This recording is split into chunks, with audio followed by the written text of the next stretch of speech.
Hey guys, Eric here. I apologize ahead of time.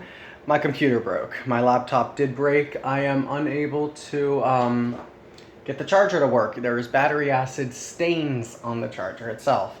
It was on this table here when I tripped over the cord, ripped it off, and long story short, it bent the internals and now it won't hold a charge. So I am here using my phone as I normally do, but this time it's going to be for a little while.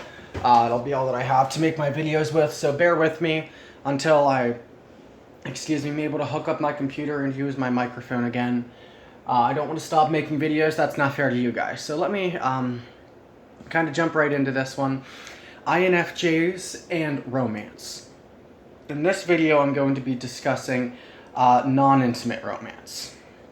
And for you INFJs hearing the word romance and friendship, you already understand what I'm talking about. As soon as I use those same two words in a sentence, how to be romantic with your friend in a non-intimate way. Sorry, that doesn't sound so good. That's more like friends with benefits. That is not what I'm talking about. INFJs crave intimacy, but we're okay. When I say intimacy, I'm talking getting a hug from a friend, seeing someone smile at you just because they enjoy your company, spending time talking with them on the phone just because they want you to know your value. That's the type of intimacy I'm talking about. So for you INFJs, we crave this. Yes, we crave this connection with people. And yet we are so overboard sometimes with how we approach people due to this innate desire. Pardon me. I'm correcting my grammar, pronunciation. So we crave this, by this innate desire, we crave this intimate connection that brings us a sense of fulfillment. But when we are meeting somebody new or just building a relationship, a friendship with people, we have a tendency to run ahead of them, to run too fast. We have a tendency to see that the relationship is going good, and as a direct result, we tend to say, it's going good, therefore they must be ready to receive from me. Not always the case. And what we'll do is we will end up, and I'm not speaking for everyone, I am speaking for a majority of us INFJs, and I've spoken to 4 already, just in an INFJ group on YouTube and through email. I've spoken with them over the phone, and I can verify that within the first 5 minutes this turned out to be true. It's been confirmed. INFJs want to make other people feel the way that they crave. So we will naturally compliment people. We will naturally offer to comfort them. We will naturally offer to buy them something just because we want them to know that they're valued, that their very existence means something to us. And we hope that they'll give back, but we hope that they'll give back so much that we are almost always the first to give, the first to initiate, the first to approach, the first to say, what do you think? And we're trying to get someone to give us what we're craving inside. We're fishing, basically. Fishing for compliments, fishing for intimacy. The problem is we use for bait our own actions and our own givings. So to put this in a little bit more of a clear way, what this means is if I'm meeting somebody new for the first time and we've been talking for about 4 hours and we're both laughing and the ice is breaking, now there's a chance for me to get something back for myself. So since I've invested 4 hours of my time and my energy and I'm already starting to feel a little bit tired, I'd like to know that I got something out of this day before I go home and feel depressed because I could have done so much else with my time and now I feel drained and I got nothing back from it. So I'm going to try to fish for a compliment, or I'm going to try to fish for some kind of intimacy so that I feel satisfied. And I'll say, so what do you like to eat? Chinese is good. How about I get us some Chinese? In my heart, I'm genuine, I'm authentic, I mean it. how about I buy us Chinese? You like Chinese? Let's eat something. But I'm also hoping simultaneously that by me initiating and me offering to do something for the other person, that they will respond in kind. INFJs, this is not how other people think. They're not empaths like us. And the ones that are don't think the same way as us. Their primary cognitive function is not an I supplemented by FE. And if it is FE, their secondary or supplementary function might be IS, introverted sensing. That means that their morals dictate how they would, their internal morals and value system indicates or supplements their desire to reach out to people. They're revolutionaries. Okay, what I'm really trying to say is other personality types will not perceive this action the way that you perceive this action. I've been on the phone with other INFJs and we're talking for 45 minutes, complimenting each other and listening to each other, and we're happy. We get it. We understand what's happening. We understand the other person doesn't mean anything special or intimate by it. We're just honestly saying, I think you're an awesome guy, and I wish if I was there in person with you, I would give you a hug just to let you know that you're valued. And us INFJs, we're just saying, oh cool, this man really cares about me. Not, wow, this man's really attracted to me.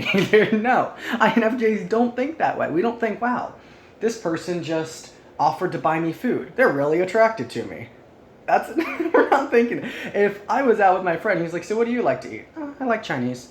Or how about I get us some Chinese? Awesome. I'm thinking, man, this guy really cares about me. Not, man, this guy is really attracted to me. You do that to other people and they'll feel emotionally overwhelmed. INFJs, they don't know how to interact. Now, I'm not saying like extroverted types are much better at this, but other introverted types, they don't know how to react with this generally. INFPs are an exception. And of course, there are some others like the ENTP and ENFP. They're a little bit more receptive to this type of treatment. But what I'm trying to say is it's not a golden rule. Not every other personality type will perceive this in a non-intimate way, and a lot of them just don't understand what's going on. I've been talking with this guy for 4 hours. Why is he reaching out to me and being so personal? Because we're personal people. Us INFJs are personal people. So we want to be personal. But they're not ready to be personal. You've known them for 4 hours. You've known them for two weeks, and you've hung out with them for 2 days. You've texted them for 4 hours total over the course of 2 weeks. You don't know them. They don't know you. They're not ready to communicate with you on a personal level. And extroverts have multiple friends, and it's a lot more quantity than quality. And it's not like they don't have quality friends. It's just that us introverts prefer a smaller group, and extroverts don't mind having a bigger group. So you might be part of that bigger group, and you're trying to be personal with an extrovert who has a bunch of other friends and some that are quality, and you're just not one of those quality. You're just part of the quantity, which isn't to insult extroverts. It's just to say that they don't think like us. It's okay. There's nothing wrong with them. But what I am saying is, from a non-biased perspective, you might be one of the quantity, and you're trying to reach out to them like they are quantity to you, but you are like they're quality to you, but you might not be quality back. You might be a number because there's someone that they can hang out with and they like hanging out with you, and that's as far as it goes. That's as far as it goes. Okay, so by you trying to connect with them on an emotional and deep, intimate level, even in a non-romantic way or non-intimate way, romantic but not romantic. Wow, I screwed that up at the beginning of the video, didn't I? I got it backwards. You know what I mean? So, INFJs, you've got to learn to evaluate before you speak. I get it, there are 3 times as many INFJ, I should say, 75% of INFJs are rated as INFJT, turbulent. They're kind of all over the place, and that's not bad. That just means that they're very, very widely affected by all sorts of stimuli outside of them and inside of their heart and their emotions, and that's okay, as long as you are making wise decisions in the process. I'm an INFJA. What that basically means is I'm 25% of all INFJs are INFJAs, and only 40% of INFJs are males. So it's very, very, very rare to find an INFJA in a male type, which is really odd because you'd think that more females would be INFJA, but that's not what the statistics show. 66% are males, which is really, really strange. I mean, our 66% are females, which is really strange. because you'd expect more males. Anyways, I'm getting off track. I'm so sorry. I'm an INFJA, and what that basically means is I'm not as affected by stimuli as INFJTs. I'm not as quick to get emotional. I'm much more logic-oriented.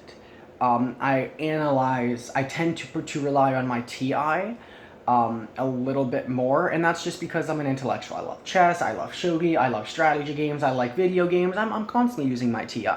From a young age, that has been developed in me, so that has kind of shifted the character a little bit from me to being a little bit less extroverted and a little bit more closer to an INTP or an INTJ. But I'm closer to like an INTP than an INFJ, even though I am an INFJ.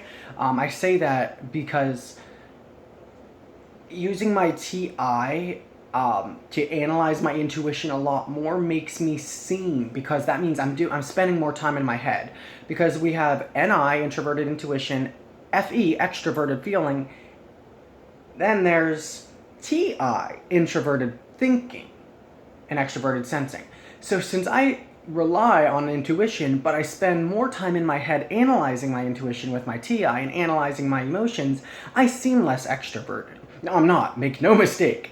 I'm still an INFJ. I'm still like very all over the place. I get around the right people and I can be talking like a mile an hour and you would never understand where my thoughts are coming from. My thoughts are always racing. That's why I have all these different thoughts to say, and I can constantly go on an entire conversation telling you everything that's on my mind, and I cannot pause for a moment. I'm okay.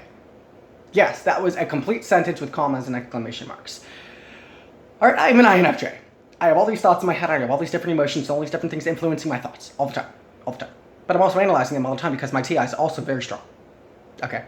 So, yes, I'm an INFJ, but because I spend a lot of time in my head, I classify as an INFJA, and I'm a lot more analytical in terms of what I do before I do it, even though I'm influenced by my feelings and by the people around me. And because I'm an empath, I want to help people and I want to make them feel better. You can rewind that video and listen to all of that again. That was like a minute of information in like 25 seconds. I am so sorry. Please forgive me. Drop a like in the comments. Yes. Say I like. No, please like the video and subscribe if you haven't already. I'd love to pray for you, and I'd love to keep you on my personal list of people to watch out for. There's a couple of people that are constantly viewing my videos, constantly commenting, and it's always a privilege to see one of your names pop up in the comments section. I love hearing from you. I love listening to you and just knowing what's going on in your life. So like the video and subscribe if you haven't already. Yeah, so INFJs, I'm not saying be more like an INFJA, but what I am saying is don't think with your FE, okay? Don't think with your FE is the bottom line. This video has been very long, gave a lot of examples, I've given you a lot of information, but that's because this is a topic that I can't skim over. I can't just skip little bits of info. This is something that I need everyone to be on the same page as me in, because if you're watching this video with your FE, thinking with your FE, I need you to understand what my TI is trying to explain. Okay? So, don't think with your FE unless the other person understands your need for emotional vulnerability and connection. A lot of times people aren't thinking with their FE. They're not relying on their gut feeling and how they feel in any given moment. So when we do that, we seem weird. We're not weird. But that's how the world perceives us. And no matter what you do, that's fact. Okay, that is fact. That's like saying no matter what you do, you will always need to work. Or else you will eventually go bankrupt. No matter what you do, children will always be a handful. No matter what you do, your boss may always have an attitude. It's just life. No matter what you do, your car will eventually break down. You can't help it. No matter what you do, there is always going to be a critic in one of your YouTube videos. No matter what you do, people will always think that we're a little bit strange because we're so intense. But they think that whenever we think with our FE, because they don't understand what drives our FE. And if people understood us more, it would help. but they'd still feel uncomfortable because they don't feel and think like us. They're not all empaths, and they don't all have FE as one of their dominant functions. Some people are just logicians. They're just logic oriented. Emotions make them feel uncomfortable. Get too close to them emotionally and they'll feel like backing off. So no matter what you do, no matter how many videos all other personality types watch, no matter how educated people get, some people still just don't do that good with emotions, all right? It may make them feel uncomfortable. So if you want to, part of the reason we get rejected is for this reason. People don't understand what drives us, but we need to learn to not overwhelm people. And that's the point in this video I'm trying to make. It's a hard pill to swallow because it's so natural to us. And I know we hate being inauthentic, and you might be thinking to yourself, you can't ask me to just stop being me. I'm not asking you to stop being you. I'm asking you to be wise and think of the other person. That's going to be a harder pill to swallow because it's the truth. When we're thinking about us, our FE is motivating us because we want something. We're helping the other person in hopes that we get something back, and there's nothing wrong with that. But when our motive is authentic and yet we are waiting, we are still fishing at the same time. We want the other person to feel loved. Yeah, that's who we are. We love it. We love making people feel at home, like their heart has a home, like we want our heart to have a home. But when you jump into that, it's like kissing someone on the first date within the first 2 hours of meeting them, okay? That's basically what INFJs do to the other person. We are so intense that people aren't ready for that after such a short time. I understand if it's been 2 months and you've been talking, they'll start coming out of their shell and being receptive to you. But if you haven't watched my last Minute of Wisdom video, go do so. It explains this a lot better, but I'll just tell you briefly. People generally don't care what you think until they know that you care. Alright? So, if the other person feels like, if they feel overwhelmed, they will feel like you don't care about their emotions. Otherwise, you wouldn't be putting them through the emotional stress. And you might say, I'm sorry, I didn't mean it, but do you still want to hang out next time? And then you'll get into this weird lack of self-confidence, and that's not attractive. And then the other person puts walls around their heart because they're saying, great, now I can't let myself be vulnerable because this is just one more person I have to take care of emotionally. So people will reject us and leave our lives. Listen, I know this may be hard to accept, and it's a hard pill to swallow, but we are the reason they leave a lot of the time. It is because we overwhelm them. And I know this is hard because that means that we are the reason why a lot of us are hurt and hurting. But the truth of the matter is, if we were more understanding with how to be social individuals, then this wouldn't have happened. People wouldn't be evading us. And they're so interested in us. Look at how many people who are not INFJs want to learn about them. And yet, they're not close to an INFJ, or most of them aren't.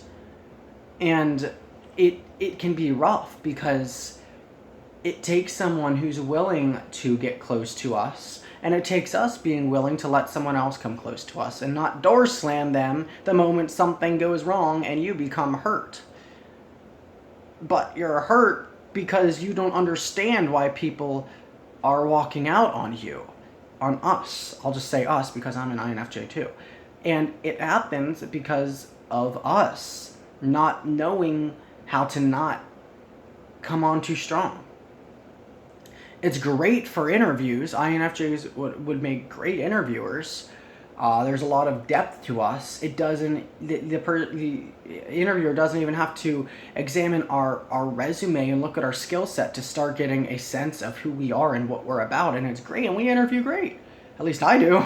I don't think I've ever gone through an interview where the person didn't like me and I wasn't offered the job, either on the spot or immediately afterwards. I take that back. I went through 2, but that was for a lack of skills. The person said, please come back. I want you to work here in customer service. Like, we're great. But when it comes to connecting with people at a personal level, that's whenever things can get dicey. People love opening up to us because they see we're so emotional. They see we're so intense, and they see we're so authentic. Yeah, and they can see that. But when it comes their turn to receive from us instead of us receiving from them, things can get dicey. And that's why people love coming to us, because we are so authentic and emotional, and we're called the counselors for that reason. But we don't have a counselor in our time of need because we come on so strong. We don't use our TI, we think and speak with our FE, and it gets us into trouble, and then the other person feels overwhelmed.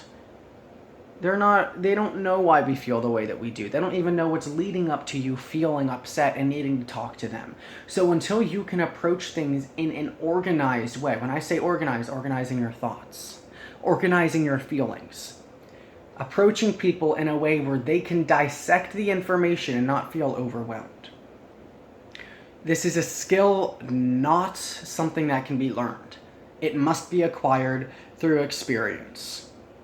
I can give you tips and tricks, but the simple fact of the matter is, until you learn for yourself, whether you're a man or a woman or different life circumstances, until you learn for yourself what not to do, you're going to go through a lot of grief. And it takes a heart of wisdom, and it takes training yourself to use your TI to avoid this problem in a way that allows you to be free from the burden of social anxiety. Wow, that was good. Yeah, that was really good. Because remember, our NI is gathering information about people. But our TI, it's like this. If our NI is gathering information counterclockwise, winding it up in our head, our TI processes that information clockwise, allowing us to dissect everything that we've learned. And our TI supports our NI, but our FE supplements the NI. So that means that our FE is leading us to speak off of what we're picking up. But if our TI says, hold on, I'm feeling this way, the person's body language is telling me they're not ready for me to reach out to them, then we're analyzing our FE and being like, okay, I'm feeling this need, but they can't give it to me, I have to take it slow. And the burden of social anxiety is lifted from us because we begin to understand what not to do to make people feel at ease around us. Again, I know this was a heavy topic, but please take it to heart. I'm making this series to help INFJs, and I hope that you'll take this message to heart. Really reflect on it. It's a hard pill to swallow, I know, but you've got to learn, and if you don't learn now, life will teach you later. That's a harder pill to swallow. If you don't learn this stuff now in your present, you will be forced to learn it at a harder time when life comes crashing down on you and you don't have a choice. So subscribe to my channel. I will keep releasing content to help you. Watch my wisdom videos, my Minute of Wisdom videos, and continue to keep up to date with my channel. Feel free to support me on Patreon if I've improved your life, and you know I've improved your life. I want to be able to continue to make videos. I want to make them with better quality. And I want to be able to make music that will personally minister to someone's heart, to people's heart. I want to be able to have a better microphone and video editing software so I can actually make skits of different personality types. Skits of how an INFJ thinks, their diary, their internal monologues. But I can't do that without your support. I am working 3 jobs, 82 hours a week. And it is a lot. But that's my money, so I can save it, so I can go back to school making money off of my interest. My goal is $100,000. Once I reach there, I will be going back to school full-time and keeping my job part-time.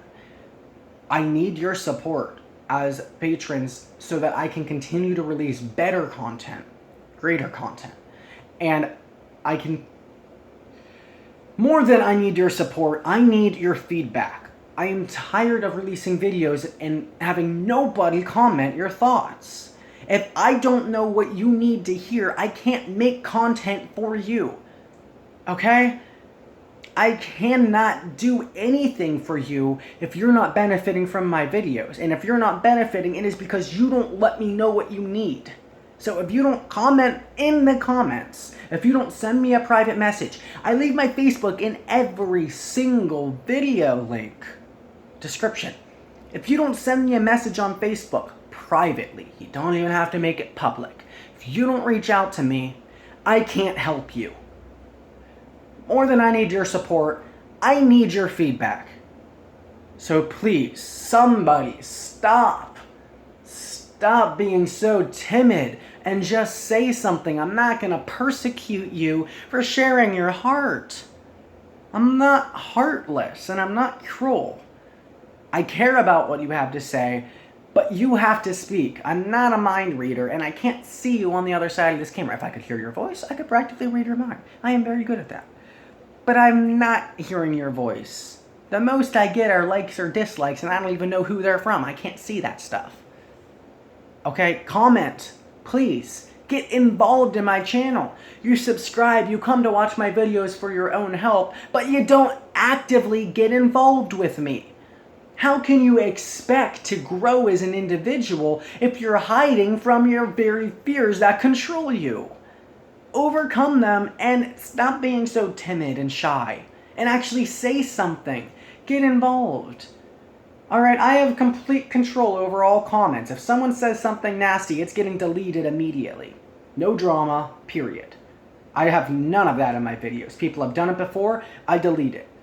There is no need for you to be toxic. Not you. Anyone to be toxic in my comments. No need. My channel is a place for healing, and healing only. And it is a place for self-improvement and a home where you guys can put your hearts at rest and find a home for your heart here. Any comments at all that would be hurtful are immediately deleted. I won't ban that person or say anything to them. It's just gone. But please, stop letting your fears control you. If you don't overcome them, you will never be anything more than you already are. It takes someone who's hungry to advance in life. And if you're not prepared to overcome your own fears and to conquer your own feelings will control you. If you don't make a choice will be made for you. That's the law of this world that we live in. It's the law of the fallen world as the result of sin. If you don't make a choice, it'll be made for you, and more often than not, you're oppressed as a direct result. You've got to take your own life by the reins, and the only way you're ever going to overcome your fears is by putting the first step forward. Share your heart, share your thoughts in the comments, and tell me what you want me to talk about next. See you all next time.